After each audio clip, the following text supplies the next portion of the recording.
السلام علیکم، آپ دیکھ رہے ہیں ڈیلی پیارا پاکستان اور میں ہوں آپ کا ہوسٹ شوکت مکی۔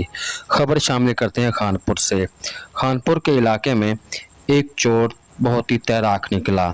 وہ قریبی بستی سے بچی سے کانوں سے بالیاں اتار رہا تھا۔ قریبی لوگوں نے دیکھا اور اس کو دیکھ کر اس کے پیچھے بھاگ پڑے اور چور بھاگ کر نہر میں چھلانگ لگا دی اور چھلانگ لگاتے ہی لوگوں نے ریسکیو 112 اور دیگر علاقوں اور دیگر انتظامیہ کو کال کی اور انتظامیہ نے کوشش کرتے ہوئے 1 گھنٹے کی کوشش کرنے کے بعد چور کو پکڑنے میں کامیاب ہوئی اور پولیس کے حوالے کر دیا گیا۔